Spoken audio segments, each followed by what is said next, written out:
We couldn't believe what we really saw. What if someone or something could warn you about the future?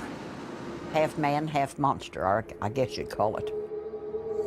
Never seen anything like it. I hope I never do again, you know. It was just unbelievable.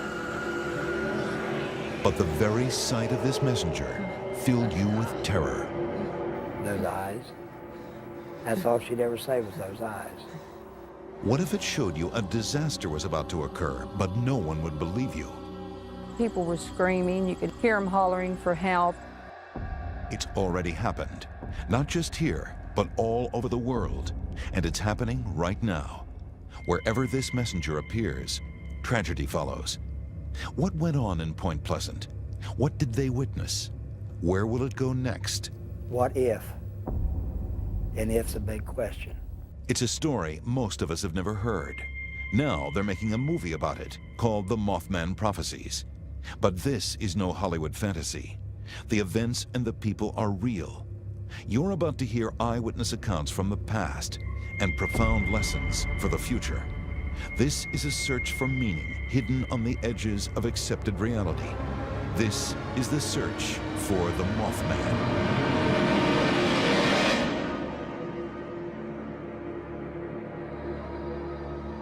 Throughout history, stories have circulated of enormous flying creatures, dark-winged beings that prophesize death and destruction, but generate such fear that eyewitnesses can't face or understand their meaning.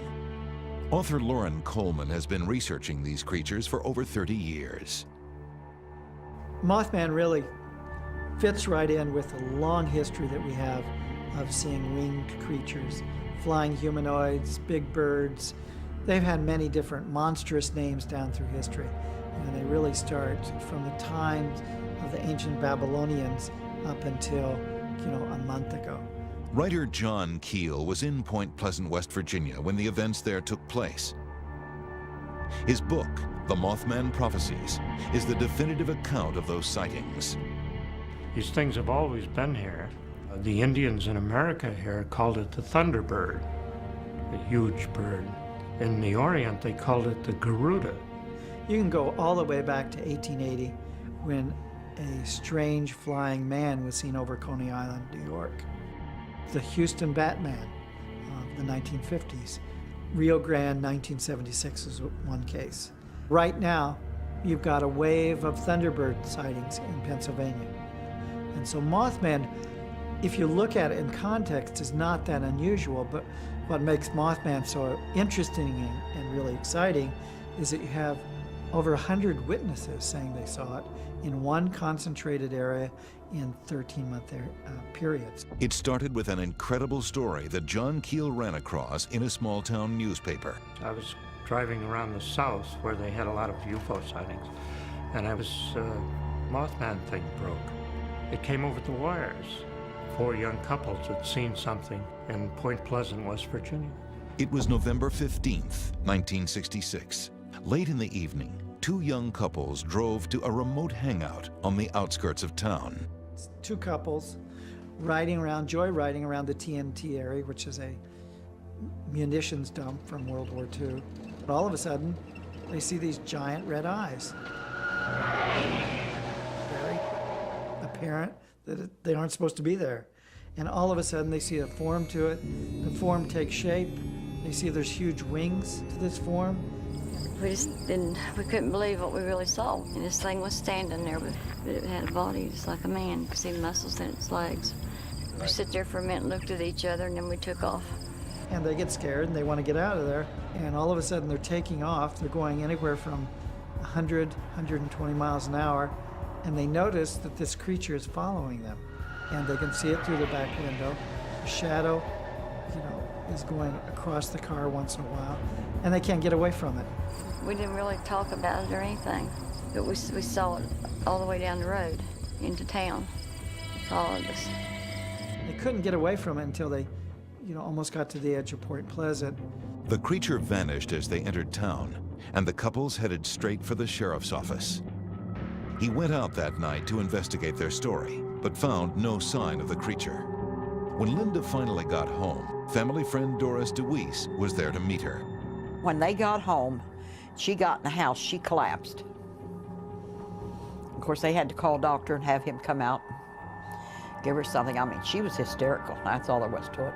The following day, the sheriff held a press conference at the county courthouse to discuss the sightings. The local press jumped on the story and dubbed the mysterious flying creature the Mothman, after a character from the Batman television show. Doris remembers vividly how Linda described it. The head looked like a man, and it had fiery red eyes, half man, half monster, or I guess you'd call it. Something unnatural was stalking the hills of West Virginia, and John Keel decided to go and see it for himself. But this was only the beginning. Others would encounter it, and tragedy would soon follow in its wake. All I could see were these two red eyes. I kept looking at it. I couldn't stop. And then I guess it just took off.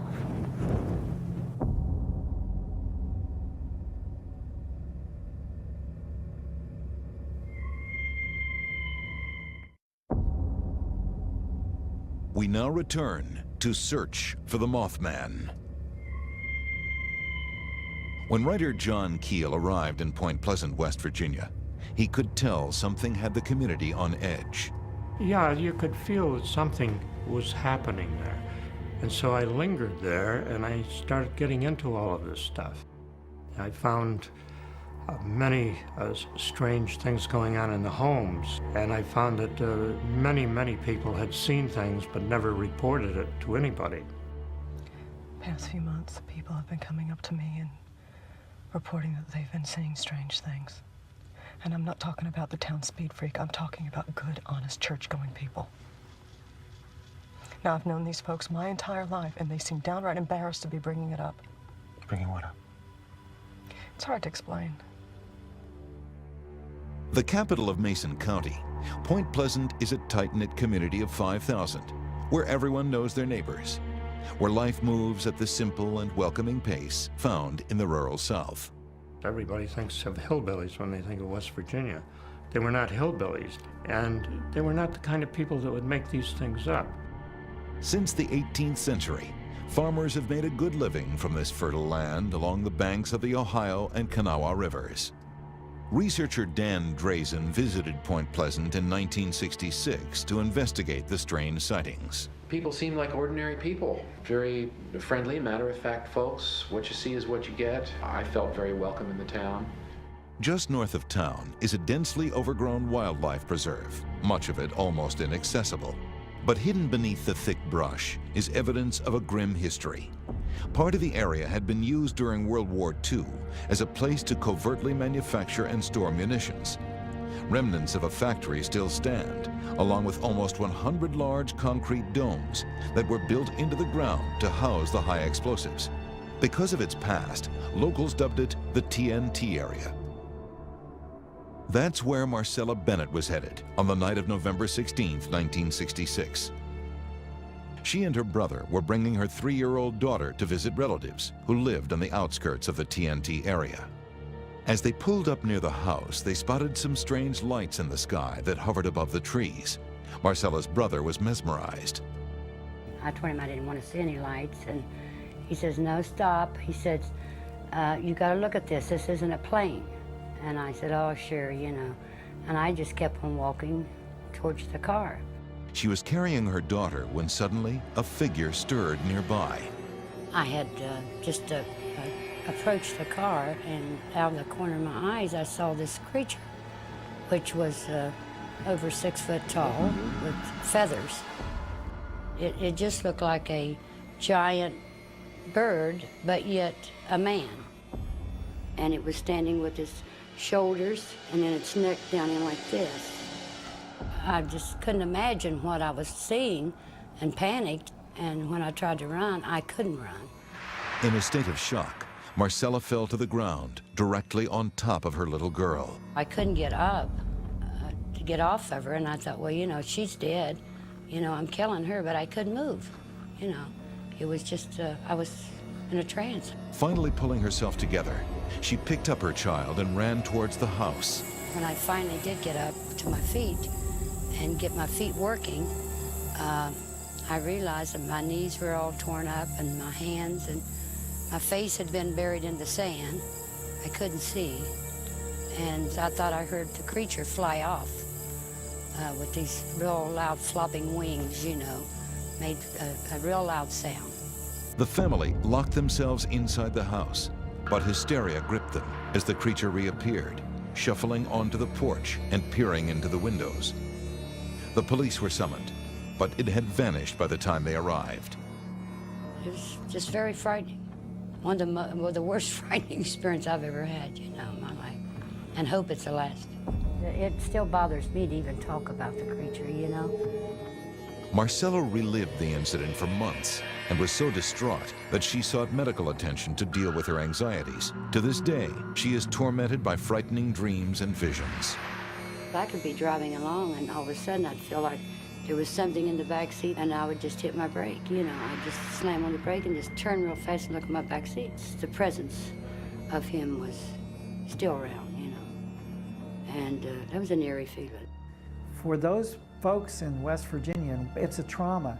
It's a trauma as big as anything they'd ever experienced, and they're going to be frightened for their whole life. John Keel's stay in Point Pleasant turned from days to weeks as more and more eyewitnesses came forward. Most of them were just bewildered. There were a few who were very afraid to go out of their house at night. It did cast a shadow over the whole valley. Well, what did you see? I was looking at it in the sky, and then all of a sudden it just, just sort of sank right into the trees, and it kind of moved around a little, and then it looked like, it's trying to get away. And I just kind of froze. It was terrifying. That's the last we've seen of him. That was enough. There's very little humor in these stories. These are people who were genuinely terrified or genuinely puzzled. John Keel became convinced that something very serious and very real was going on. But no one knew what it was, why it was there, or what it meant. More sightings would be reported, and not just of the creature. The situation was about to become even more terrifying. Mr. Klein. Hey. I gotta talk to you.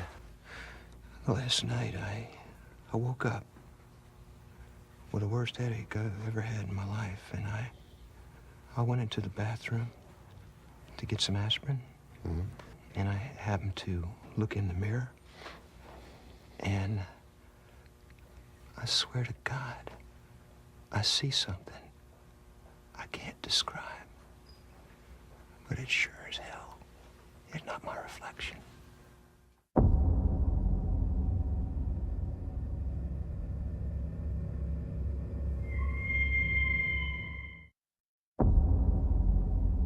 We now return to search for the Mothman.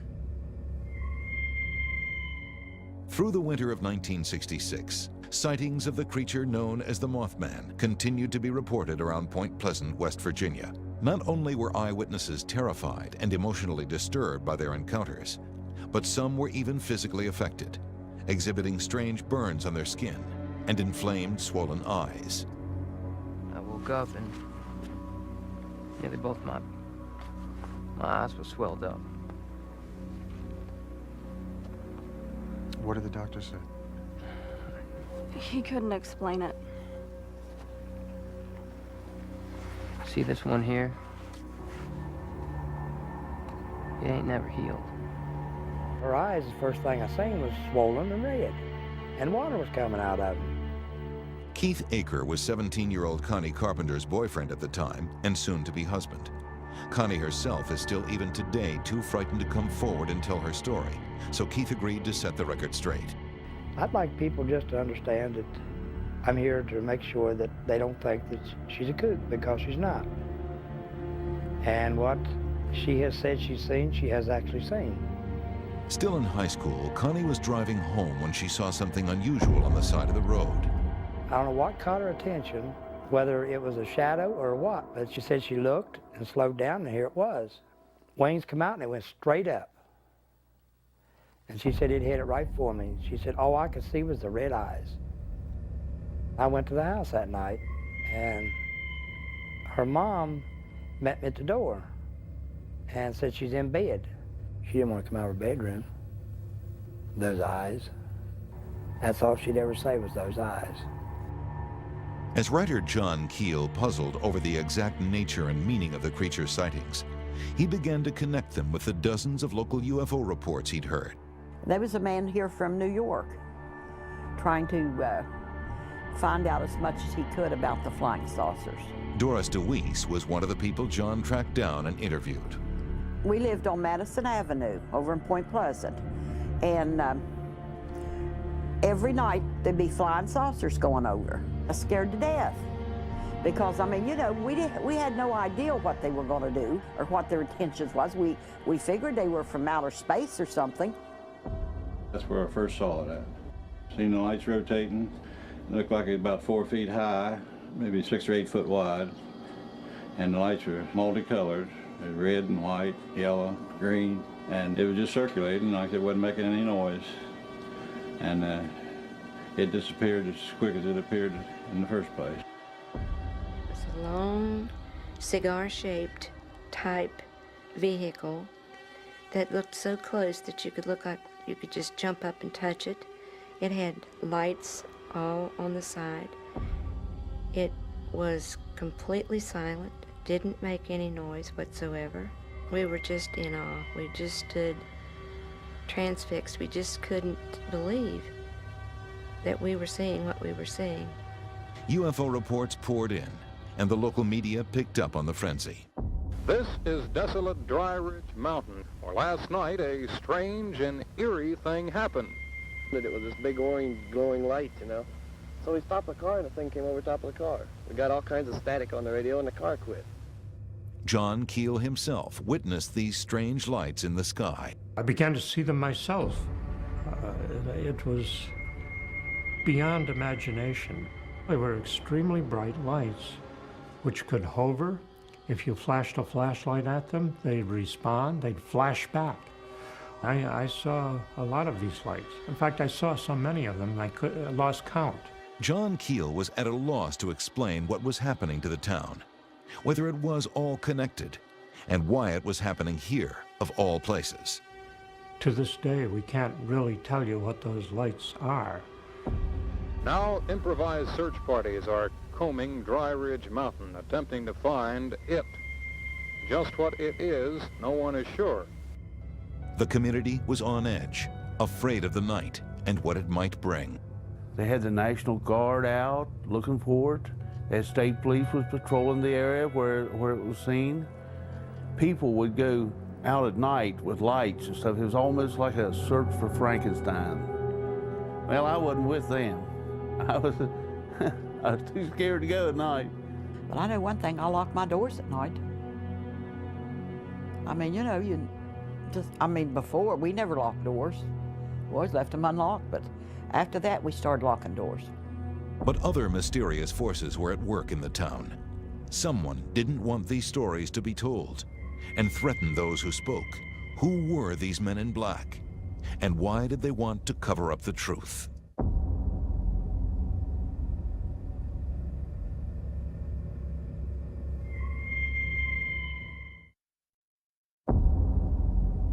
We now return to search for the Mothman. Around Point Pleasant, West Virginia, reports of creature sightings, UFOs, and strange phenomena continued for months. I went back several times, you know. I wasn't there just once. I'd get back to New York, be exhausted, and the phone would ring, and somebody that I had met down there would be calling me and telling me about something new that had happened. I realized after a while that this was folklore in the making. Alexander Leak. Who the hell are you? I'm John Klein. I called you last week. You know what that is? I'm sorry, but I'm already late. Look, I need to know what this is. Tell me. Where are they seeing it? Point Pleasant, West Virginia. Adding to the town's hysteria was the presence of mysterious visitors, strange men dressed in black, who didn't want the truth to be told. And he said, "We don't want to hear any more about this," and he left. So after he had said what he did, we didn't say any more about it. A local newspaper columnist named Mary Heyer was helping John Keel with his investigations. She died soon after these events, before she could discover what was really going on. Mary was the kind that would investigate anything that had a story to it. And this here was a story that she had to find the truth out about. And I believe she would have hunted and hunted and hunted for years until she found it. She's like Mr. Keel. He hunts for the truth, and she was too. Mary was quite frightened. She was frightened for her life. She said these men had visited her quite a bit, and she said these men in black had olive complexion, and she noted one thing that I always thought was very strange. She said they didn't blink their eyes, and they would ask her questions about the Mothman. Well, I've been around a lot of reporters in my life, and there are some I wouldn't play cards with, let alone accept their stories. Mary was very trustworthy. She truly felt like they were a threat to her. And she felt like maybe it was because of the reporting that she was doing. And she wasn't sure whether they intended to make her stop but she was into this now and she wasn't going to give it up. It's just something it's eerie. I don't know why they was coming around at that time, but they'd been in different homes, different places, asking questions. But Keith Aker never expected anything to happen to him or his wife, Connie. I'd come home, and she was scared. She wouldn't come out of the apartment. She wouldn't even answer the door, and I'm glad I had a key, because that's the only way I got in. Keith found Connie cowering in the bedroom, and he slowly coaxed her into talking to him. She went down that morning to get in the car, and some guy pulled up and asked her for directions. So she goes over, and he grabs her and tries to jerk her in the car. And she said he was dressed in black. I said, now this is too weird, but I know what took place. Because the blouse that she had was ripped, and she would not rip her clothes herself. Not long after, a threatening note was left on Connie's front porch. She more or less crawled into a shell. She didn't want to be by herself. She didn't want to go anywhere by herself. Why wouldn't someone want you to talk about the Mothman? That's a good question. I really don't know. This whole business about men in black and silencing witnesses, you have theorists who say it's the CIA. But to this day, the government has denied any involvement in Point Pleasant. Well, I called the Air Force in Columbus, Ohio, and they just sort of poo-pooed it, turned it off. And it's always been a puzzle. Local residents began to ask why this would happen to Point Pleasant. And while some still dismissed the strange phenomena as the product of wild imaginations, sightings continued to be reported. Everett Wedge was one of the community's most upstanding and respected citizens. He was one of 5 pilots who were standing on a local airstrip when they saw what they described as an enormous dark-colored bird flying above them. And it was big enough that it could, I'd say it could pick me or you up and probably carry us away. That's how big it was. I've been around lots of my time, and I never ever saw a bird that big, but I did see it. And like I say, might not have quite 20 eyes now, but I did then. At 7:15 a.m. on November 25th, a shoe salesman named Tom Urey was driving just north of the TNT area.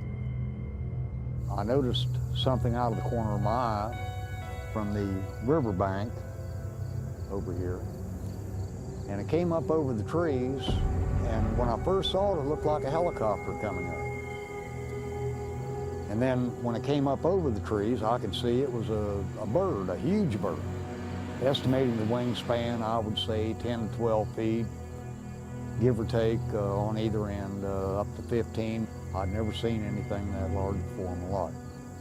I was scared, but I wasn't terrified. It was just a strange feeling. I mean, I'd never seen anything like it. I hope I never do again, you know. It was just unbelievable. And a few months later, the local Red Cross bloodmobile was chased by the creature. And this thing hovered over the bloodmobile. First they sensed it, and then they looked out the windows and looked up, and whatever it was a huge thing. And they thought that some like claw-like things were descending and going to grab the bloodmobile. And he drove out of there. Then there were a number of other cases that tied it in with blood. What cinched it for me was, in talking to female witnesses, I would ask them about their menstrual period. And a lot of these women who claimed to have been chased in automobiles were having their menstrual period at the time. And that seemed to me to be a major clue of some sort. Reports of missing dogs and mutilated cattle only serve to heighten fears.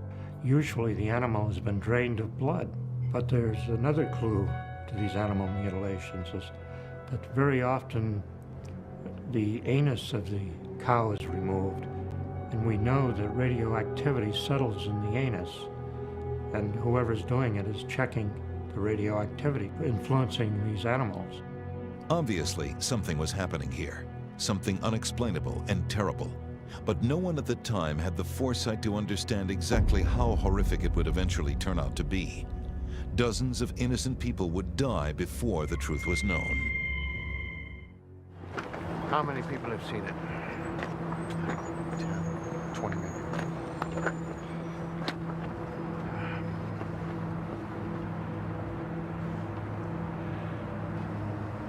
Listen to me, something terrible is going to happen in Point Pleasant. Don't go back. Stay away.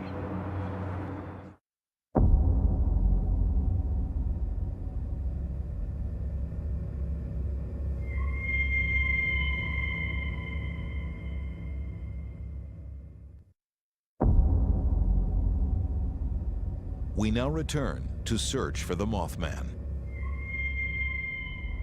The strange phenomena continued in Point Pleasant for over a year. By December 1967, over 100 sightings of the creature had been reported. And people weren't just seeing it, they were dreaming about it. Eyewitnesses complained of nightmares and dark premonitions. If you look at some of these winged wonders, these creatures, like Mothman, like the Cornwall Owlman, like the Thunderbirds, there's this interwoven kind of tradition that they're banshees, that they really are the prophets of doom in many ways. There are the old legends, if a bird looks in your window, you're in trouble, big trouble. You read in some of the traditions of the Cherokee where there's actually warriors and braves guarding the women when there was a Thunderbird time. In Cornwall and some of the Owlman reports, somebody was going to get in an auto crash, or a kid was going to die. I was getting anonymous phone calls and could never figure that out. I was getting phone calls warning me about this and that. Hello, John Klein. Who is this? My name is Ingrid Cole. But yours is way down here in the normal vocal range, anywhere between 1,000 or 1,200 cycles per second. Okay, so this guy's vocal range is much higher than ours. What makes you think it's a man? What is it? Near as I can tell, it's an electrical impulse. Mary Heyer, the reporter friend of John Keel, had these dreams, incredible dreams in which she saw Christmas packages in the water, but she had this feeling there was going to be a major disaster and it was going to happen any time. But no one expected the tragedy that followed. Almost 13 months to the day of the first sighting of the creature, disaster struck. I was planning to go back down to West Virginia in December of that year, and I had repeated phone calls warning me, don't go to West Virginia, because they knew that I would be using the bridge, whoever they were. Main Street in Point Pleasant led straight onto a suspension bridge called the Silver Bridge. Spanning the Ohio River, locals would cross it on a daily basis, sometimes several times a day. At 5:05 p.m. on December 15, 1967, the bridge was full of cars, many of them Christmas shoppers, when suddenly it began to shake. Charlene Wood was on the bridge at that very moment. When I got to the traffic light here in Point Pleasant, I got the red light. When it changed, I started going up onto the bridge. And just about that time, the bridge started shaking. What is the first thing that happened, Mrs. Fowler, that made you know something was wrong? The bridge was swaying, and we heard a loud noise. And at that point, I thought someone had hit the bridge underneath one of the boats or barges. And I threw my car into reverse, and as I threw it on reverse, the bridge incline came up this way, and as I backed off, when my car stopped on me, my tires was right on the ledge where it broke off. And as I got down, I could see the bridge was falling. And people were hollering and all. How far were you from absolute safety?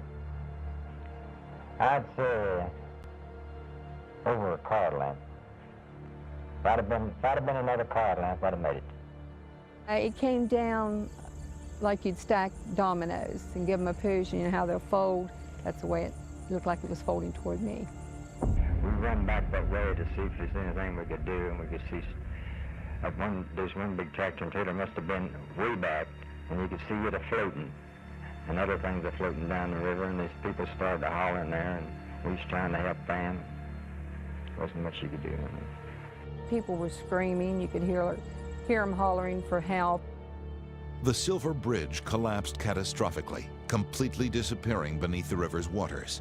46 people died, making it the worst bridge accident in American history at the time.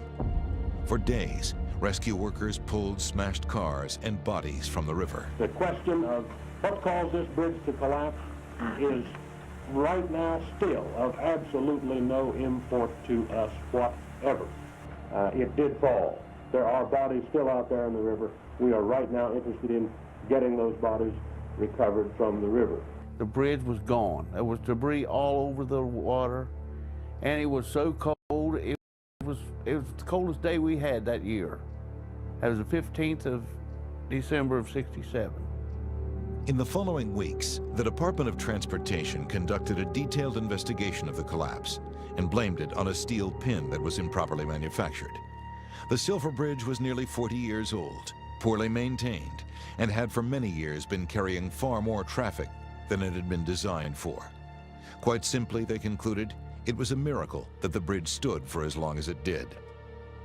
People said it was overloaded, but it wasn't. It was just normal traffic, and there was a snow shower, you know, flurries. It was kind of well, the sun had gone down and all, but never dreaming something like this would happen. It's eerie what took place to cause that bridge to fall. I don't know why. All I can say is a lot of people lost a lot of loved ones. Rumors quickly began to spread that the collapse was connected to all the strange sightings. You look at the Silver Bridge crashing, and people talk about the Mothman as being this banshee before the bridge collapses, telling people that they should be aware something's going to happen. Mothman, 13 months, you know, from the 15th to the 15th, over those 13 months. And as we know from the analysis of the bridge collapsing, it was pin number 13 that collapsed the bridge. Some people theorize that the bridge collapse had been caused by whatever was causing these strange events, and that this has been done as a distraction. Some people said that when everyone's attention was focused on the bridge and the rescue efforts, that a great deal of UFO activity was seen departing the TNT area and had not been seen since. There are also individuals that said they saw the Mothman under the bridge during the collapse. And there was a wino and went down underneath the Silver Bridge. And he said he seen the Mothman. Well, he come up there and reported to George Johnson, the sheriff at that time. And it came out in the paper that so-and-so had seen this Mothman on the bridge. Well, in less than a week, the bridge fell. So things like that. What was sighted on the bridge were two men in low Oxfords and black jackets climbing around the bridge. Now that, I suspect they must have been FBI agents, and I suspect that they knew what I knew, that something was going to happen, but they knew it was the bridge. I didn't know it was the bridge. Others told of being visited before the collapse by the creature and finding themselves unexpectedly waylaid when they tried to get on the bridge that afternoon. I keep wondering, why me? Why was I saved and all, but I believe there was just another purpose for me at this time. Now that it's all over and you look back, what's your thought? Lucky. That's all I gotta say, it's lucky. As the town mourned its dead, the frenzy over the creature abated. Attention turned to grieving and recovery, not prophecy. It was to the point that nobody wanted to talk about it. They wanted to forget it and get on with their lives and pretend it didn't happen. One of the most peculiar things about that event was that after it occurred, all of this anomalous activity seemed to disappear, seemed to stop. But it didn't stop. The Silver Bridge collapse was only one of a series of tragedies. The creature would appear again, and disaster would strike wherever it was seen. You know, the buildup of energy before something happens, the way your hair stands up before lightning strikes. Before something happens, do you mean that they cause disasters? Why would they need to? All right, then, are they trying to warn me? Their motivations aren't human.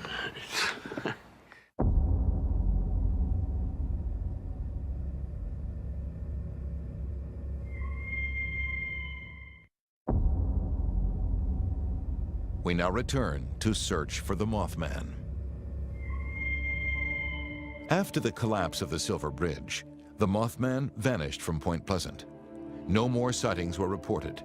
No UFOs, no strange men dressed in black. Their sudden disappearance lent credence to the notion that it had all been somehow connected to the bridge disaster. And it was almost continuous that these things were being seen, and then it just stopped. You know, we tried to figure out why and all this, but there was nothing explained that we could explain. First the flying saucers, then the Mothman, and here the bridge fell. I mean, it was scary. There were 100 sightings in Chernobyl the year the nuclear bomb went down. Galveston, 1969, just before the hurricane. They saw it. Some tried to come up with scientific explanations for the Mothman. Skeptics claimed that it was a mass hallucination that had been cleared up by the shock of the bridge tragedy. Others blamed it on a curse placed on the town by a Shawnee chieftain over 200 years before. And a local ornithologist claimed that it had really been just a big bird all along, a sandhill crane. This species superficially matches descriptions of the creature, but eyewitnesses disagree. Wrong color, too skinny. I've seen pictures of sandhill cranes on TV, and no. In my opinion, Professor Smith from West Virginia University was 100% wrong. Various college professors tried to say that it was a stork or something dumb like that, and some people said it was a giant owl. Well, I've seen large owls, but I've never seen an owl that as big as a man. It was also later revealed that the TNT area, where many of the sightings took place, had been horribly polluted. Many of the ingredients that had gone into making the munitions had been dumped and left to seep into the local ponds. In the 1970s, scientists declared the area an environmental disaster. It is still one of the top EPA Superfund cleanup sites. So some wondered if perhaps the creature was some sort of mutant bird, an abomination caused by the horrible effects of toxic waste. But that didn't explain the strange lights in the sky, the abject terror felt by eyewitnesses weeks and even years after their encounter, even today. You know what you saw. You know, you saw it. But what was it? Where did it come from? These are questions you ask yourself all the time. Is there something out there that, you know, stalking us? I mean, you can't deny what you saw. It's just very hard to explain, you know. Very hard to explain. I mean, that's something strange. They're here one minute, gone the next. Why did they come here in the first place? Too many people saw it, whatever it was, for it not to be something. And it has been seen again. Sightings have been reported around the world since then, always just before a major disaster. Mexico City, 1985. Reports of huge, strange birds appear in the weeks before a destructive earthquake rocks the city. Chernobyl, 1986. Locals describe frightening encounters with a bird-like man over the course of several months. Encounters that end with a devastating accident at the nuclear power plant. It was going on all over the world. It still is. And I've gotten tons and tons of mail from it, from people claiming similar experiences or thanking me because suddenly they realized what they had really experienced, what they'd really gone through. A lot of people all over the world have seen these things and been bewildered by them. Dozens of sightings have been reported in just the last few years. And in September of 2001, an eyewitness came forward claiming to have seen an enormous bird-like creature in western Pennsylvania. It was just like one of those 8mm black and white horror films. Perhaps once we are able to overcome our fear and look beyond the mere manifestations, humanity will finally glimpse the real truth.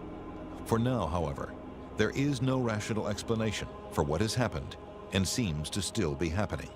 I'm sure it's happening somewhere in the world right now. It has always happened. I really understand that people are skeptical of Mothman. I would be, you know, if I hadn't been doing this for 40-some years. But for these folks, they interacted with an extraordinary situation that they couldn't explain. And we know from looking at those folks, talking to them, looking at their histories, looking at the whole framework that Mothman fits in, that something very real happened there. We don't know what it is, perhaps, but we know it was real. The only thing I'd have to say is keep an open mind, because someday it could happen to you. And then if you try to tell somebody, what are you going to do if they laugh at you?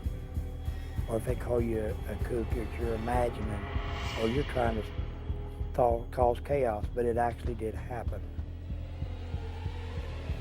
What if? And if's a big question. Point Pleasant and around the world, it's been seen before, and it will be seen again. What will you do if you see it? Will your friends and family believe you? Will you believe yourself? The unknown is out there. And, the universe does not exist as we think it exists. And we don't exist as we think we exist. These entities are more advanced than us. Why don't they just come right out and tell us what's on their minds? You're more advanced than a cockroach. Have you ever tried explaining yourself to one of them?